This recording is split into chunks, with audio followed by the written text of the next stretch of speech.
Le service universitaire de formation continue poursuit son cycle de conférences. La deuxième, organisée le 19 mars dernier au centre Rémy Souta à Pointe-à-Pitre, était consacrée à l'une des maladies génétiques les plus répandues dans le monde, la drépanocytose. Une maladie génétique très fréquente dans la population antillaise. C'est en Guadeloupe, en 1990, que le premier centre francophone de drépanocytose a été créé.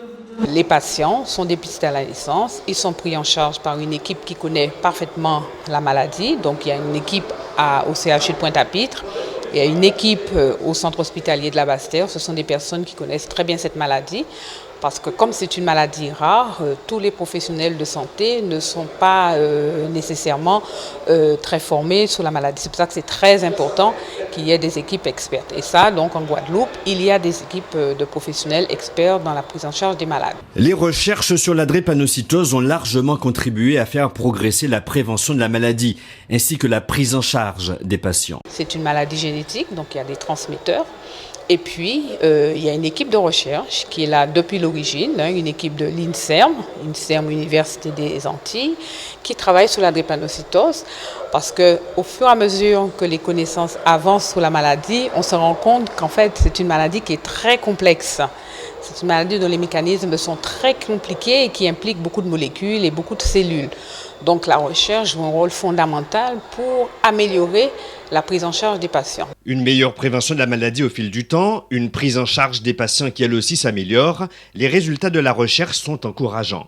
Un espoir notamment suscité par l'expérimentation du VK500, une découverte du médecin biochimiste béninois Jérôme Fagla-Médégan. En attendant, la drépanocytose reste une maladie grave, notamment lorsqu'elle touche les enfants.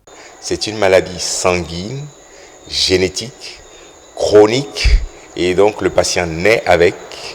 Et durant l'évolution de cette maladie, il va passer par des phases de décompensation, d'aggravation, avec des phases aiguës, douloureuses, marquées par des phases d'infection, d'anémie aiguë, et c'est très très invalidant pour la qualité de vie de ces patients.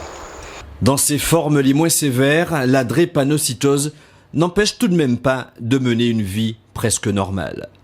Lorsque vous avez une maladie, une forme dite hétérozygote, c'est-à-dire avec un versant génétique sain, une hémoglobine A, combinée à une hémoglobine S pathologique, la maladie ne s'exprime pas et donc vous vivez une vie quasiment normale. C'est entre autres pour cette raison que la population guadeloupéenne est incitée à se dépister, hommes, femmes, de manière à ce que les futurs conjoints, se sachant porteurs de la maladie, puissent être informés que potentiellement ils peuvent transmettre cette maladie dans sa forme aiguë à leur descendance. Jean-Pierre est père de 2 enfants drépanocytaires. Hormis les périodes de crise, la famille mène une vie quasi normale.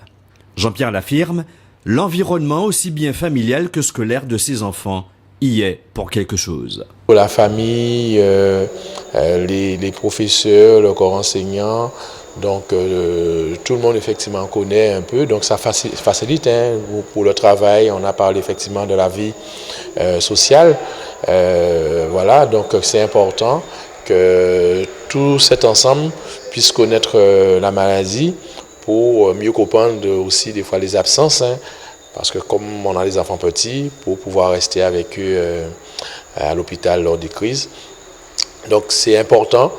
Un père qui, comme d'autres, veut rester positif face à la maladie de ses enfants. Mais il espère fortement que tous les moyens seront mis en œuvre pour vaincre la maladie. C'est l'un des combats de l'INSERM, l'Institut national de la recherche et de la santé médicale. Une de ces unités travaille à la compréhension de la maladie. Parce que la compréhension des mécanismes de la maladie permettra de proposer différents traitements qu'on pourra adapter en fonction de l'évolution des malades. Donc c'est là, il y a beaucoup de travaux qui se font, qui ne sont pas encore nécessairement applicables directement aux patients, mais les travaux avancent. D'autres avancées dans le traitement des malades de la drépanocytose ont permis de guérir des formes graves de la maladie.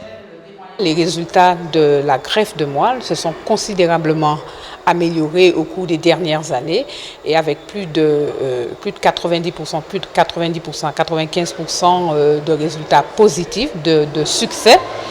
Donc nous, en Guadeloupe, par exemple, on a eu, au cours des 2 dernières années, 4 enfants drépanocytaires qui sont partis à Paris pour se faire greffer et qui sont revenus donc, avec une greffe réussie, donc ils sont guéris de leur maladie. Des résultats encourageants grâce à la greffe de moelle, auxquels peuvent s'ajouter les travaux qui visent à traiter directement le gène malade. Ça s'appelle la thérapie génique et donc il y a eu un premier patient qui a été traité avec un résultat efficace. Le patient n'a plus de signes de la maladie, donc les choses sont très positives pour lui. Et il y a d'autres patients donc, qui sont en cours d'inclusion pour effectivement espérer pouvoir utiliser ces traitements définitifs.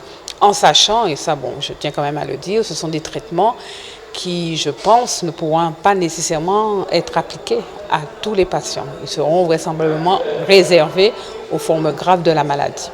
Pour ceux qui se sentent directement concernés par la drépanocytose, cette conférence était la bienvenue. Il y a encore des gens qui ne connaissent pas ou qui ont déjà entendu parler, mais qui ne peuvent pas effectivement expliquer c'est quoi la maladie.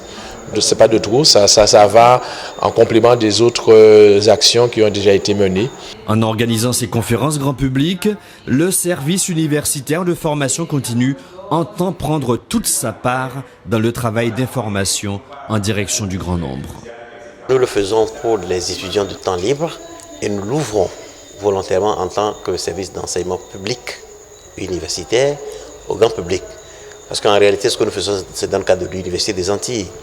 Une université n'est utile que si elle est utile pour son territoire. L'université, surtout d'enseignement public d'État, doit dispenser l'information globale sans qu'elle soit estampillée donc, de paiement ou de commercialisation. Donc c'est ça son rôle par rapport au développement territorial. Je vous remercie.